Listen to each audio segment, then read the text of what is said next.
Mesdames, Messieurs, bienvenue dans cette édition d'information sur For You Télévision. Au sommaire, Afrique-Russie, Umaro Sissoko Embalo à Moscou, des jalons de paix au menu. Le président en exercice de la CEDEAO, Sissoko Embalo, a entamé ce 24 octobre 2022 une visite officielle en Russie.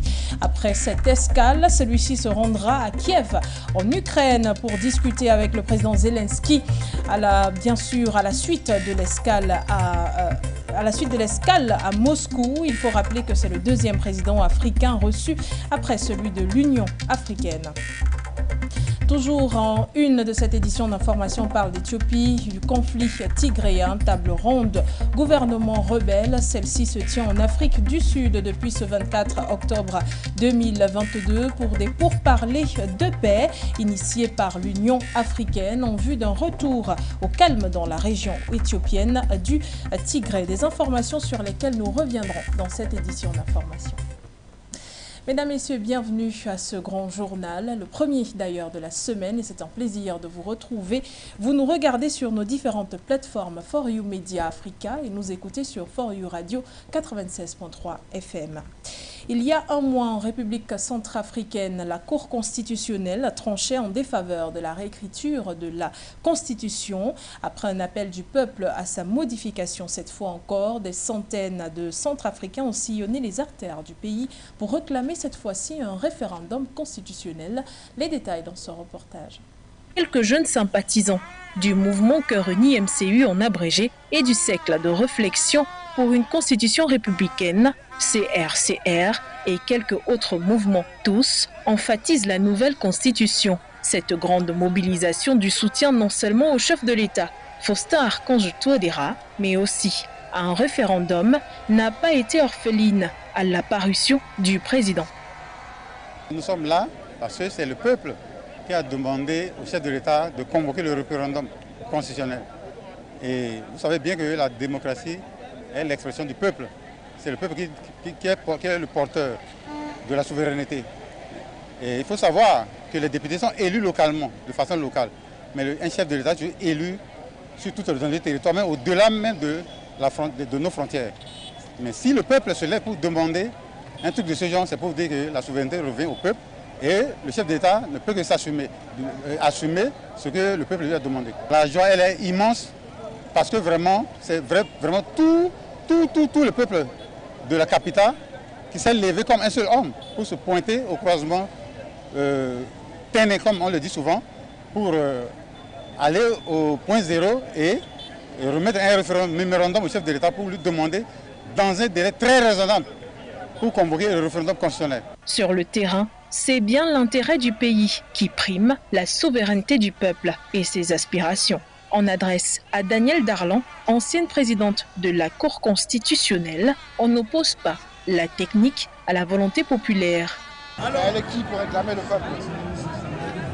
C'est pas son rôle, qu'elle reste à sa place. C'est pas elle de réclamer le peuple. Elle est à la Cour constitutionnelle, elle joue son rôle technique, point. L'émotion est grande. Tout ce peuple-là qui réclame justement à ce que la modification soit changée, demande au président justement de pouvoir. C'est plus que ce qu'on pensait, c'est incroyable. C'est incroyable, on ne sait même pas d'où vient tout ce monde. Et encore du monde qui arrive, vraiment c'est extraordinaire. Alors qu'une décision de la Cour constitutionnelle a sanctionné le projet de réécriture de la Constitution réclamé par le peuple et enclenché par le chef de l'État centrafricain, le professeur Touadéra, une fois de plus, le peuple se mobilise dans les artères du pays. C'est qu'il a une seule chose, l'organisation d'un référendum constitutionnel, et ce, dans les plus brefs délais. Le 23 septembre dernier, la Cour constitutionnelle, sans prêter l'oreille aux revendications du peuple, s'était cambrée sur une annulation des décrets portant création du comité chargé de rédiger une nouvelle constitution. Appuyée par le martèlement de l'opposition, celle-ci a jugé inconstitutionnelle et invalide les décisions irrelatives. Le gouvernement en place avait pris acte d'une telle décision, mais les travaux, eux, n'ont jamais cessé. Aujourd'hui, c'est un peuple dans la rue, c'est un peuple qui veut se faire entendre, car il se sait plus que jamais concernés. Et en Guinée-Conakry, c'est une fin de mission le 21 octobre dernier pour la médiation de la CEDEAO en Guinée-Conakry. De cette mission, il ressort que, in extremis, la transition sera fixée à une durée de 24 mois plutôt que 36. C'est un consensus qui s'articule autour de 10 points. Le compte rendu complet sera dévoilé lors des sessions extraordinaires des chefs d'État. Mais en attendant, Galet et Bokéa reviennent dans cet élément sur les différents points. Conduite par le docteur Abdel Fattah Moussa, commissaire aux affaires politiques, paix et sécurité de l'organisation sous-régionale, une mission technique de la CEDEAO a séjourné à Conakry du 16 au 21 octobre afin de développer avec la Guinée un chronogramme de transition acceptable. Au terme des travaux, dans un consensus dynamique, les experts de la CEDEAO et ceux de la Guinée ont conjointement développé un chronogramme consolidé de la transition étalé sur 24 mois couvrant 10 points, selon le rapport de la commission technique publié le vendredi 21 octobre 2022. Les autorités de la transition ont demandé à la CEDEAO de leur fournir l'appui technique et financier nécessaire pour la mise en œuvre du chronogramme de 24 mois accepté d'accord parties, ajoute le document.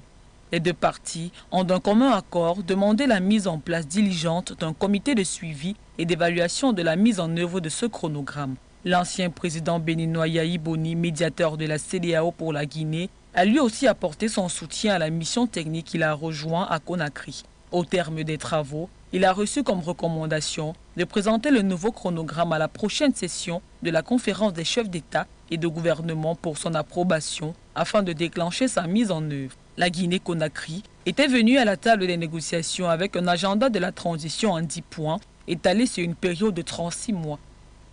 Une durée qu'avait adoptée le Comité national de transition, organe législatif de la transition le 11 mai 2022. La CEDEAO avait jugé le calendrier inacceptable et avait déclenché une série de sanctions graduelles au pays et aux principales autorités du Comité national pour le redressement et le développement. Organisations de la société civile et principales coalitions de partis politiques s'étaient braquées contre les 36 mois en initiant des manifestations de rue. Mamadi Doumbouya, chef du CNRD, dirige le pays suite au coup d'État perpétré contre Alpha Condé le 5 septembre 2021. Et on parle à présent dans cette édition d'information du froid entre le Mali et la France, qui reste à couteau tiré après le retrait de la force Barkhane, mais également après la plainte contre la France à l'ONU sans réponse jusqu'aujourd'hui, des accusations niées en bloc par Paris. Jusqu'où ira le froid entre ces deux pays? Une tentative de réponse dans cet élément signé Komabidi. Depuis l'installation du colonel Assimi Goïta comme président de la transition malienne, les relations entre Paris et Bamako ne cessent de se dégrader. Elles ont même atteint un point culminant de non-retour. Il est sans doute légitime pour le gouvernement malien aujourd'hui de porter des accusations contre la France sur le fait de soutenir les groupes armés terroristes qui déstabilisent le nord du pays depuis pratiquement 10 ans. Des accusations dont le Mali affirme avoir des preuves. Des preuves que le gouvernement malien pourrait présenter au monde lors d'un conseil extraordinaire de l'ONU. La France, quant à elle, condamne ces accusations et avance plutôt une théorie de mensonge vis-à-vis du Mali qui n'honore point la mémoire de ses soldats morts dans la lutte contre le terrorisme. Entre ces deux protagonistes, qui croire, la France ou le Mali? Une question qui vaut peut-être son pesant d'or. Toutefois, il est important de souligner que la France, qui était installée depuis pratiquement 9 ans, n'avait jamais réussi à éradiquer le phénomène de terrorisme dans le nord du pays jusqu'à ce jour. Et on parle à présent du conflit tigréen. Gouvernement et rebelles tigréens se sont retrouvés en terre sud-africaine ce 24 octobre 2022. C'est pour des pourparlers de paix initiés par l'Union africaine. En vue d'un retour au calme dans la région éthiopienne, au Tigré en guerre depuis presque 2 ans déjà. Retour sur les enjeux de cette rencontre avec vous, Kouetio. Les rebelles tigréens sont arrivés en Afrique du Sud ce 24 octobre afin de discuter des pourparlers de paix avec le gouvernement éthiopien. Une rencontre initiée par l'Union africaine afin de trouver des solutions pacifiques au conflit qui oppose depuis 2020 les rebelles tigréens aux forces gouvernementales d'Addis Abeba. La délégation du gouvernement fédéral, arrivée également en Afrique du Sud, avait déjà annoncé son déplacement au matin du 24 octobre par le biais du service de communication du gouvernement, considérant cette rencontre comme étant une opportunité de résoudre pacifiquement le conflit et de consolider l'amélioration de la situation sur le terrain permise par les sacrifices de l'armée. Fin de citation. Les autorités rebelles tigréennes ont émis des demandes la veille par la voix de Kindeya Gebreyevho, notamment la cessation immédiate des hostilités, accès humanitaire sans entrave et retrait des forces érythréennes. L'Érythrée, en effet, tout comme d'autres forces des régions éthiopiennes voisines, sont un appui majeur à l'armée fédérale dans le conflit tigréen. Malgré l'intensification des offensives au Tigré, le Premier ministre éthiopien Abiy Ahmed déclarait jeudi dernier que la guerre allait se terminer et la paix l'emporter. Après 5 mois de trêve, c'est le 24 août que les combats ont repris au Tigré, une situation chaotique que les précédents pourparlers convoqués n'ont pas réussi à apaiser.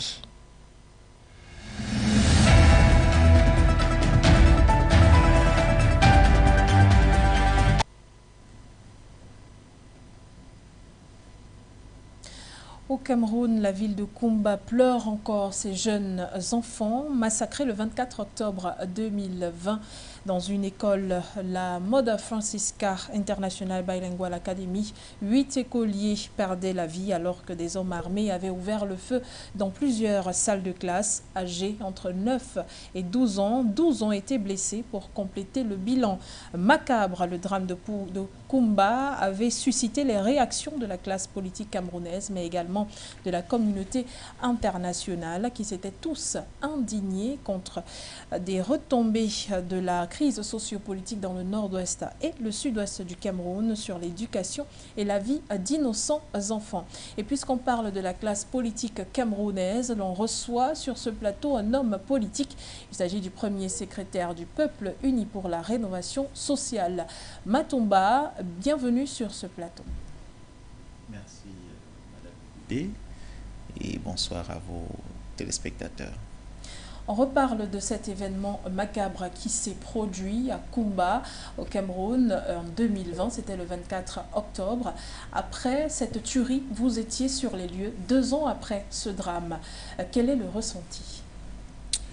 Je crois que les populations sont en train de gagner de plus en plus confiance et les populations envoient les enfants de plus en plus à l'école. D'après les nouvelles que nous avons du terrain, il y a, n'est-ce pas, une sorte de reprise de confiance que les populations sont en train d'avoir.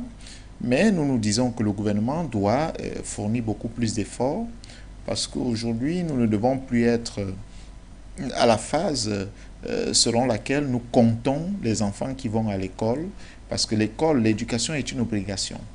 Et il va, n'est-ce pas, il est du devoir du gouvernement de s'assurer que son peuple ou alors les populations ont accès à l'éducation sans avoir de peur.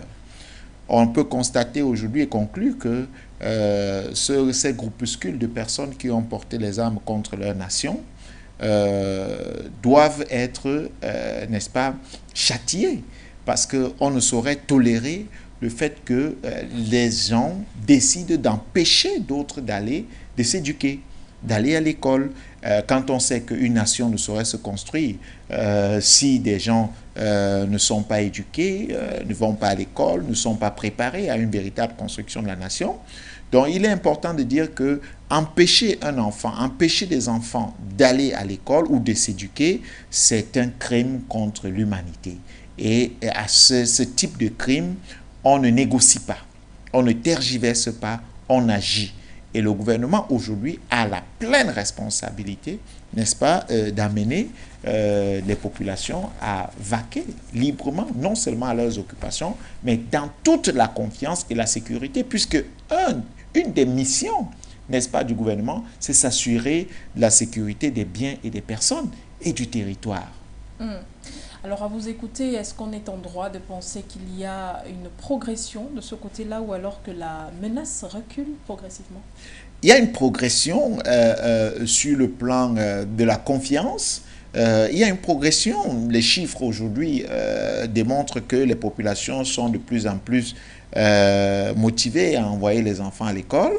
Mais il reste que les populations, nous ne devons pas nous contenter de cette progression. Nous devons avoir la certitude absolue que ceux qui ne vont pas à l'école décident délibérément de ne pas y aller, au lieu que ce soit un choix fait sur la base de la peur. Donc il est important de le dire. Aujourd'hui, ce que nous disons, c'est que la progression ne doit pas nous réjouir, bien que c'est une avancée, mais il faut absolument que la sécurité revienne de ce côté-là pour que les populations, les enfants puissent aller librement à l'école. Et pour sortir, bien sûr, de cette interrogation, on parle de cette crise dite anglophone dans le nord-est et le sud-ouest depuis pratiquement 2016. S'il fallait vous demander quelles peuvent être les meilleures solutions à mettre sur pied pour résoudre définitivement le problème de ce côté-là, que diriez-vous? Écoutez, nous avons proposé plusieurs solutions. Nous faisons partie de ceux qui avons appelé vivement à un dialogue inclusif au Cameroun, qui s'est tenu. Nous avons d'ailleurs pris part, nous avons été conviés, nous avons pris part à ce dialogue. Au sorti de là, des résolutions, ou alors, si vous voulez, des recommandations ont été formulées qui sont plus tard devenues des résolutions. Et qui, ma foi, pour certaines, sont en train d'être appliquées, pour d'autres qui tardent à être appliquées. Mais il faut dire, Madame Begoudé, qu'il n'y a qu'en Afrique qu'on peut constater que des hommes se décident de porter des armes contre leur nation et qu'on impose cela comme, on impose comme résolution un dialogue avec ces derniers. Lorsque vous regardez le comportement des pays occidentaux, par exemple, lorsque un seul individu prend une arme blanche, un couteau ou autre, il est qualifié de terroriste et il est traité comme un terroriste. À plus forte raison, des hommes qui portent des armes contre des citoyens ou contre la nation, ces personnes sont traitées comme des terroristes. Il n'y a qu'en Afrique et au Cameroun où on demande, n'est-ce pas, aux gouvernants ou à la population, asseyez-vous autour d'une table, négocier, discuter, parce qu'en réalité, les conséquences de ce que nous entretenons là en Afrique, c'est que demain ou après-demain, ce sont ces mêmes personnes qui ont porté des armes qui vont se constituer en groupe politico-militaire. C'est-à-dire qu'ils n'auront plus des revendications corporatistes, ils auront des revendications politiques et ces revendications politiques amèneront donc ces derniers autour d'une table et là on dira que c'est des groupes politico-militaires. À partir du moment où on a accepté la démocratie comme modèle de gouvernance, allons-y dans la démocratie. Je ne pense pas que dans la démocratie, il y ait, n'est-ce pas, une faction qui détermine ou qui qualifie ceux qui portent des armes pour revendiquer, pour faire des revendications dans la nation. Donc il est important de le dire aujourd'hui, Madame Begoudé, force revient à la loi. Et à un moment donné, il faut que la loi puisse, n'est-ce pas, ou alors les dirigeants puissent agir de telle sorte que le territoire soit sécurisé complètement et que les populations vaguent à leurs occupations librement. Merci infiniment Matomba. Je rappelle que vous êtes homme politique, premier secrétaire du Peuple Uni pour la Rénovation Sociale. C'est un parti politique d'opposition au Cameroun. C'est moi qui vous remercie.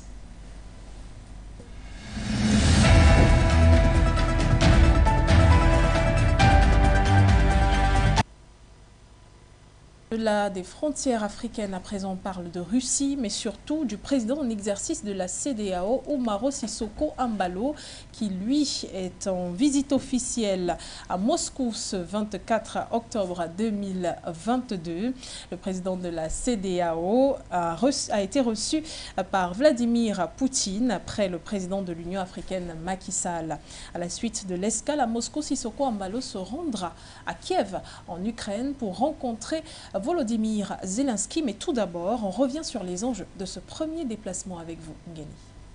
La paix entre la Russie et l'Ukraine, mais aussi les importations des céréales et d'engrais sur le continent, ainsi que la sécurité en Afrique de l'Ouest. Voilà ce qui est inscrit au menu de cette tournée du chef de l'État bissau-guinéen, une visite entamée ce 24 octobre 2022 du côté de Moscou. Je vais en Russie, je serai avec le président Vladimir Poutine. Je lui apporte un message de paix. Je lui dirai qu'il est nécessaire de parler avec son frère Volodymyr Zelensky. Je parle souvent avec Zelensky, tout comme Emmanuel Macron, d'ailleurs à ce sujet, a relevé Umaro Sissoco Embalo, qui poursuit en disant, je cite, « Je suis le deuxième chef d'État africain après le président Macky Sall, président en exercice de l'Union africaine, à être allé en Russie. Je vais, non en tant que président de Guinée-Bissau, mais en tant que président en exercice de la CEDEAO, pour expliquer à Vladimir Poutine qu'il est important de parler de paix car le monde est très troublé. » Fin de citation. Une visite qui intervient également dans un cadre de vives inquiétudes exprimées par le président de la CEDEAO concernant la situation sécuritaire en Guinée-Conakry, au Mali et au Burkina Faso. Le déplacement du président bissau-guinéen avait initialement été programmé fin septembre 2022 avant d'être reporté. Umaru Sissoco Embalo a donc maintenu son voyage, même si le vote de son pays à l'Assemblée générale des Nations unies n'a pas été en faveur de Moscou. La Guinée-Bissau s'était en effet prononcée en faveur de la résolution sur la défense du territoire de l'Ukraine, portée par Kiev et rédigée par l'Union européenne.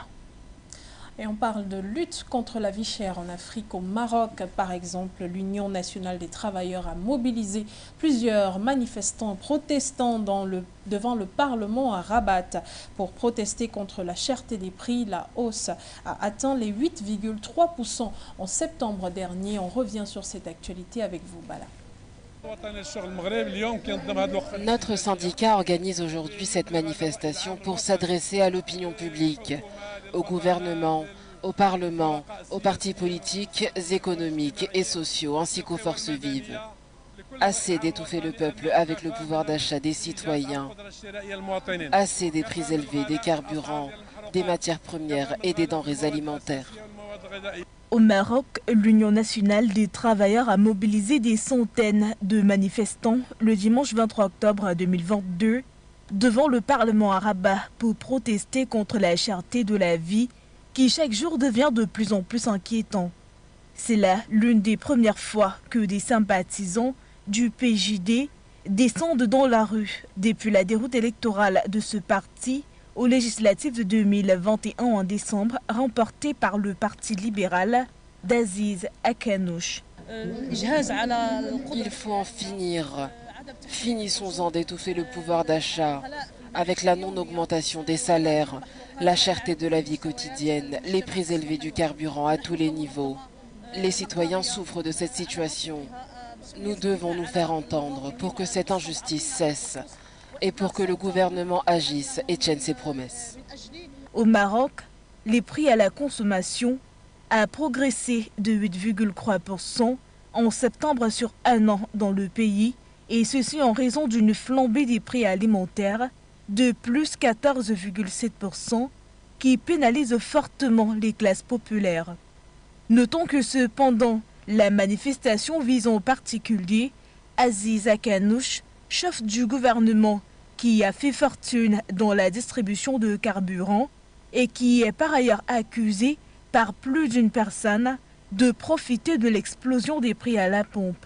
Dans une note assez récente sur les inégalités sociales, le Haut Commissariat au Plan a indiqué que le Maroc était revenu au niveau de pauvreté et de vulnérabilité de 2014, ceci à cause de l'épidémie du Covid-19, mais surtout de l'inflation. Et c'est la fin de cette édition d'information sur For You Télévision. Vous nous regardiez sur nos différentes plateformes For You Media Africa et nous écoutiez sur For You Radio 96.3 FM. Merci pour votre attention. Les programmes et l'information se poursuivent sur notre télévision. Au revoir, Malabo.